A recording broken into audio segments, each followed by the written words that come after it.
guys, welcome back to my channel. My name's Chelsea if this is your first time here. So as you can tell by the title of this video, today is going to be my story on having my gallbladder removal after being postpartum with my second pregnancy. This is apparently more common than I thought.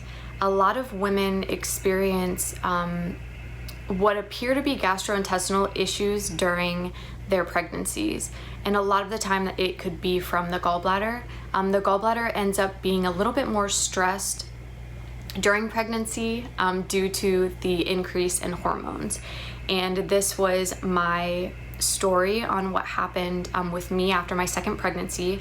I'm currently 4 months postpartum with my second little boy, and my symptoms started back when I was probably about 5 or 6 months pregnant. So this is going to be my experience and what happened with me. I do not know all of the technical terms, so I'm going to do my best to explain it in layman's terms for what actually happened, my experience, and hopefully that I can help some of you who are experiencing some of the same things. So back in December, my husband and I went out to dinner, and we went to a place that we go very often, and it was you know, a normal evening for us. It was the same meal that I generally always have when we go there, and that night I was incredibly sick. Now, mind you, I did not experience any sort of morning sickness or anything in either of my pregnancies. So for me to become ill after eating something that we eat probably once a week, I was a little caught off guard. And I didn't really think anything of it other than maybe I had food poisoning, maybe it was kind of like there was hot sauce in what I was consuming, so I don't know if maybe that irritated my stomach or the baby, but that happened back in December of 2018. Fast forward to around February 2019, I went to the doctor because I was experiencing pain here in my upper abdomen, and apparently for some women they can experience that pain, but the pain would also end up being more so of like the diastasis recti, where your stomach starts, you know, your abdominal muscles start to kind of separate as you progress through your pregnancy. So I was experiencing that pain and out to the right quadrant, right under my right breast. And my midwife said, it doesn't really seem to be anything other than you experiencing some of, you know, that happening, the diastasis recti, where your abs are starting to separate. And at that point, that's the only explanation I had, so that made the most sense to me. And I was having the pain kind of off and on, and I was experiencing obviously back pain, and I had shoulder pain, and I was carrying my almost 2-year-old while I was 6, 7, 8, 9 months pregnant. And so I didn't really think anything of it after that. Now we are going to fast forward to 2 months postpartum, which would have been July. So the second week in July, my husband was off on a Monday, and that doesn't generally happen. My husband works Monday through Friday and sometimes Saturdays, depending on if he's on call on the weekend. And he was off on Monday. I believe he had doctor's appointments, and so we were off, and we consumed a lot of fatty foods. He went to the gas station, and we had donuts. With my 2-year-old, I had an avocado toast. I had just started working out postpartum. I had been relieved from having to take it easy after having a baby, and so I said, wow, I'm gonna take advantage of this. I'm gonna start working out, and I exclusively breastfeed. I did for my first son, and I'm doing it for my second son as well, and so my milk supply was incredibly important to me. So I was making sure that my fat content was high so that I had good milk, but also just making sure that my calorie intake was still where it should be for a breastfeeding active mother. And I wanted to make sure that even though I was wanting to lose weight and have a little bit of a calorie deficit, that I still wanted to be able to breastfeed and produce enough milk for my son to nurse. And for those of you who don't know, the gallbladder basically functions, it kind of funnels out fat. So when you consume fat, it goes through your gallbladder before it breaks down into your intestines, and it kind of puts a little bit of extra bile into your stomach to allow for as you digest the food, it allows for your body to process that fat, to be able to digest it. And so I had donuts in the morning, we had avocado toast. My husband is Hispanic, so we had something called sopes, which is a fried tortilla that you put refried beans and sour cream, queso fresco. You put salsa, you can put onion and lettuce. So we had that for lunch. And for dinner, we had something called longaniza, which is kind of like a sausage or chorizo. And you take it out of the packing that it's packaged in, and you kind of make it like ground beef, and you put it into tacos, and that's high in fat as well. So my entire day, everything that I consumed was so incredibly fatty. And that evening, after we ate dinner, we laid down. Matteo was in the bassinet next to me here in the bedroom, and my husband and I were watching the TV. And I started to feel a lot of pain in my upper abs, right under my breastbone,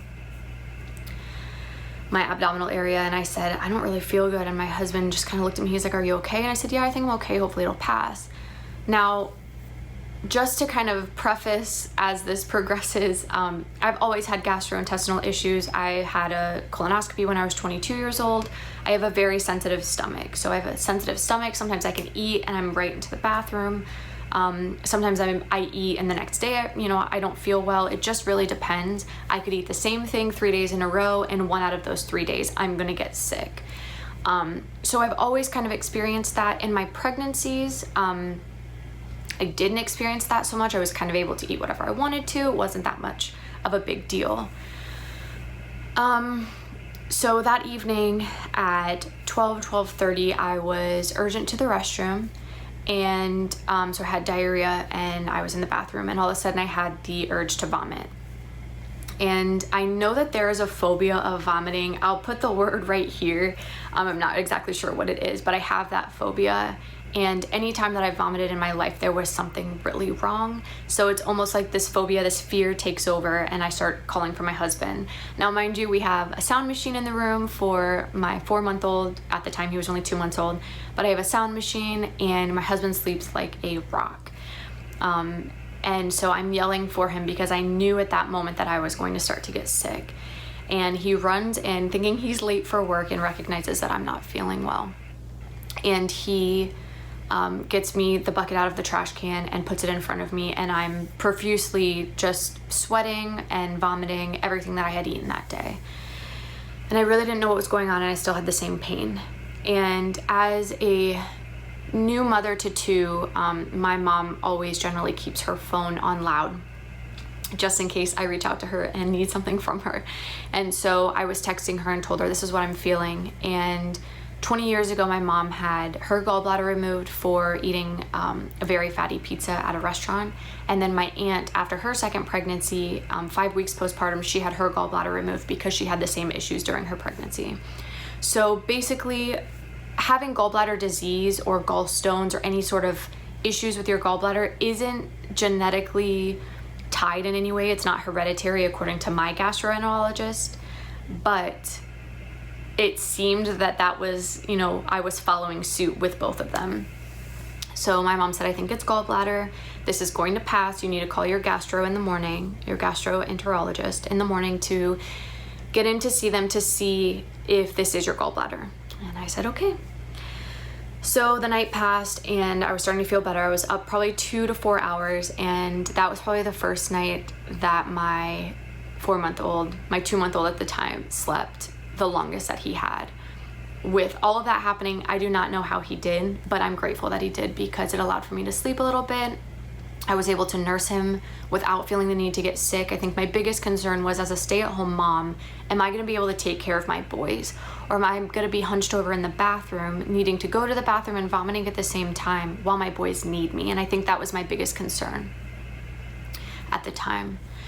So my mom said, cut all fat, stop eating fat, and you'll go to the doctor and we'll figure out what this is.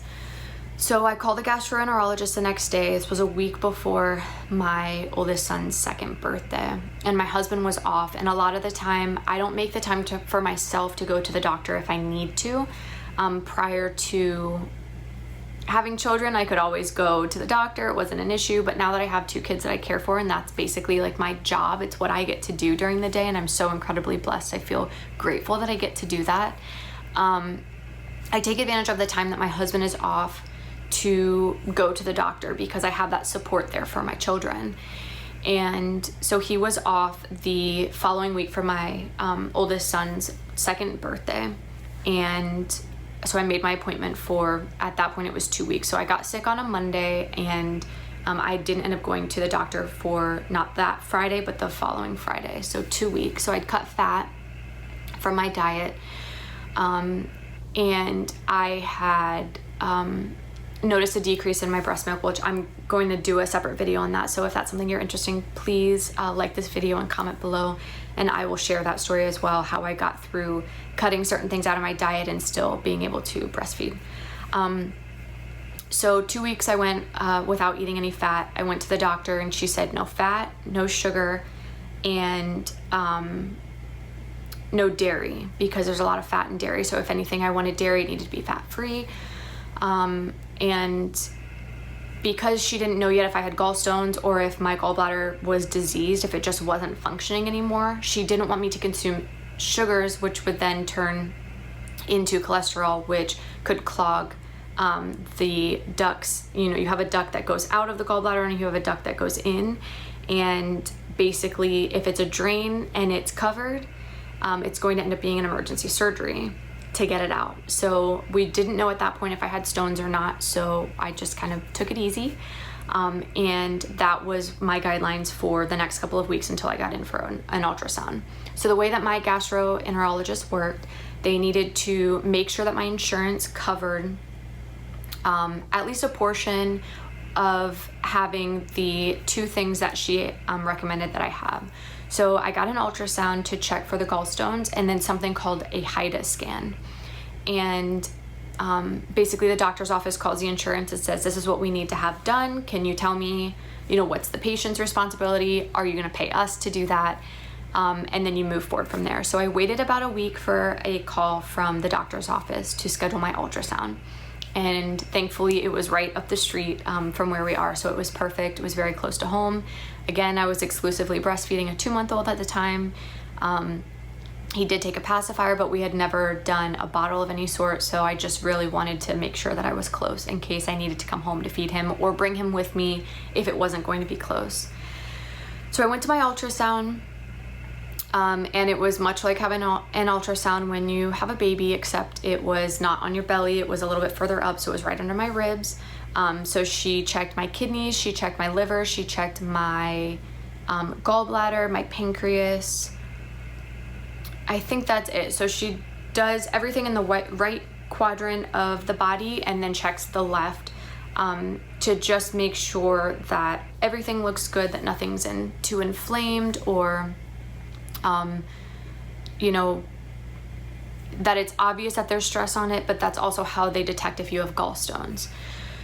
So I had the ultrasound, and I was in and out within 20 minutes. It was slightly uncomfortable in only one sense. So it was a fasted ultrasound, which meant my appointment was at 10 o'clock in the morning, but I was not able to eat or drink anything after midnight.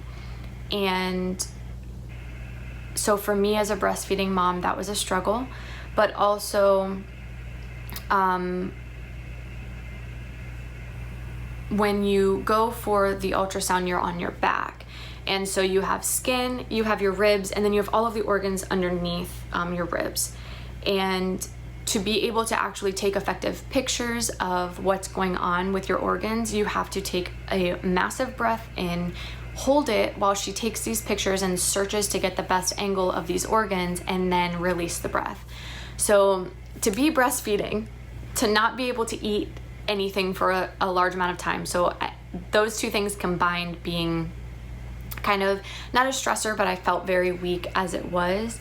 And then to go and have to hold my breath multiple times so that she could get the pictures. That was a little uncomfortable, but other than that, it was 20 minutes in and out. And she sent the results. I think it was a Tuesday I had that, and she sent the results and said that I should know by Friday. So I got a call that I did not have gallstones, but that I would still need to have the HIDA scan. So basically the HIDA scan is where they inject something called an isotope into your body, and you have to wait for it to work its way through your body as if you were eating a fatty meal. So basically the isotope works into your body and it all collects into the gallbladder. And this is technically, it's within like the radiology realm of health, you know, of procedures that you can have done. So it is basically markers for you to be able to see. So you like lay down into a machine that's kind of like when you have an MRI, and they put these isotopes in you, which is basically when you see on a screen, you're able to see all of them collect into your gallbladder. And then what they do is they inject something into your IV, and they wait for that to kind of push its way through, and they take a picture every minute for 30 minutes. And they see within those 30 minutes and all of those 30 pictures how fast the second injection that they put into your arm, how fast that moves through your body. So basically it makes my gallbladder work as if I ate a fatty meal. So I go for the HIDA scan, I go to the hospital. Again, I had to fast. I could have water. They do recommend to pump and dump if you are breastfeeding after 24 hours after having this surgery. Or I'm sorry, not the surgery, but the HIDA scan.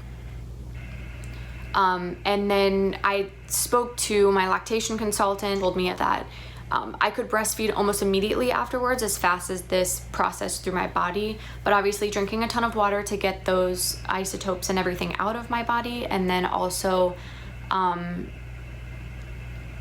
hydrating myself and pumping and dumping just a few times to try to get some of that radiology exposure out before nursing your child.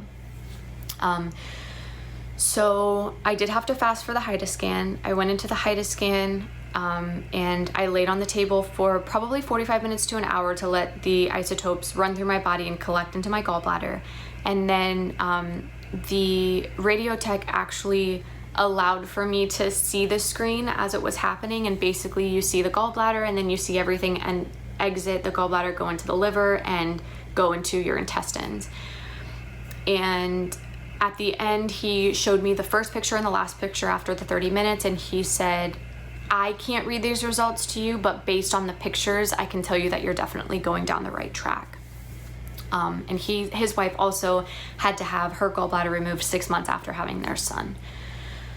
So I waited for the HIDA scan results. I had to go back into the gastroenterologist to have those read to me. So basically the way that I had the HIDA scan done, where they injected me with the isotopes and then also with the liquid that would make me kind of act like I had a fatty meal, it needs to be above a 35% for you to be able to have a functioning gallbladder and actually not have to have it removed or have any sort of issues like that. And mine was at a 12%. So it should be above a 35% and mine was at a 12. So ding, ding, ding, that was the issue that I was having. Now, telling you this story makes it all sound like it happened very quickly. It was a month and a half before I actually had my surgery to get my gallbladder removed. So this is not eating any sort of fat, very low sugar, and absolutely no dairy. In this process, I lost 15 pounds, and I will say that to not consume those foods I was so accustomed to, it was a struggle. But at the same time, I knew I was doing the best for me and my health so that I could take care of my family.